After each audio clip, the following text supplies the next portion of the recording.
Well, hello and welcome to Caring for the Ministry Leader's Soul from Moody Bible Distance Learning. This is your fearless leader, Professor Jefferson, coming to you from the remote location of Shenoa Baptist Church in Shenoa, Illinois. Hey, I had mentioned this, and I know that some of you prayed for me. The weekend went amazing. I did a surprise wedding. It was a 50th birthday party, and there's probably 100 people there, and only a handful knew that it was actually a wedding. So at 8:30, she went upstairs, he went upstairs. He came down in a tux, and you could tell people were like, "Tommy, why are you in a tux, man? That's weird. Why are you being weird?" And then Jeannie came down in a wedding dress. What? People went crazy. It was awesome. Now here's a little bit of advice to you guys and girls that you would do any weddings, right? So it's a very small room. There's probably 100 people in the room. It got hot quick. I'm also not the tallest guy, so I stood on the mantle of the fireplace so I could be above them and people could see me. Now the fireplace was roaring. We didn't really need it in Atlanta, right? But it was roaring, and I felt the sweat start trickling down the back of my neck, and then my knees got a little wobbly, and I'm like, holy moly! It got hot quick. So never do a wedding with your back to a fireplace. There's a learning for you. So week 8, we're here. We're here. Everything comes down to this, and you're done. You're not done, but I love this week. I love this assignment. You're going to do a half-day retreat. You're going to spend some time alone with God. You're going to read The Weight of Glory by C.S. Lewis, and you're going to write a 4-page double-spaced paper. I'm not looking for anything like deeply theological. I'm looking for, how did it go? Some of you have never done this before in your life because, as we talked about last week, you're busy. Some of you know how to do this. Some of you do this. I'll tell you the truth. I'm not good at this. I run fast and hard. I've also shared with you that I ran fast and hard for about 14 years, and I fell down and went boom. As my kids used to say. Nothing illegal, nothing immoral, nothing unethical. I just got so tired that I couldn't do it anymore. And I went and worked at a hotel. I did.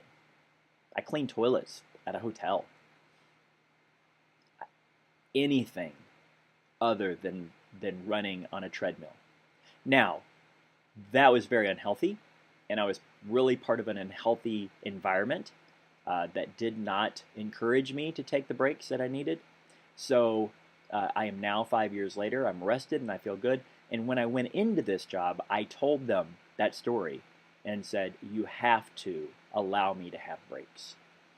And so this weekend, being off, being able to go to church instead of do church, between Christmas and New Year's, I'm going to take a week off and do a lot of studying and reading and just time alone. So you're going to be talking this week about how your retreat went. That's going to be your paper. And then the discussion board is what you've learned from Peterson, how are you going to relate to God and people different? And specifically, it's really easy in a class to write a paper and say, I'm going to take a sabbatical, I'm going to take this, I'm going to take that. Okay, last week, here's how it works on the ground, boys and girls. Last week, I had a mini retreat scheduled Monday and Tuesday because I wasn't preaching. It never happened because things happened. Now, I will tell you, it's my fault it didn't happen because I just simply should have said, there's no way I can get to that stuff. I'm on retreat. Okay, so even now, I talk a good game, but I will be taking time off between Christmas and New Year's, which I've never done because at my old church, I was the vacation pastor. I was the guy who preached the weeks that nobody else wanted to. So I will be taking that time off. So I'm encouraging you. This week is about learning rhythm, learning how to take breaks, learning how to do a sabbatical, okay, or a retreat. Okay, that's it. So this is the last week. You should have gotten an evaluation in your box, and I'm going to encourage you to fill that out. It helps me. It helps others. It helps Moody to get better. It helps me to get better. I feel like I've been scattered this 8 weeks with you guys because starting the new job, I've been trying to keep up, but it's been difficult. So I apologize if you feel like I haven't given you enough attention. But I'm trying to learn the rhythm of being a pastor again. So that's it. If you have any questions, prayer requests, let me know. Other than that, let's do week 8 together.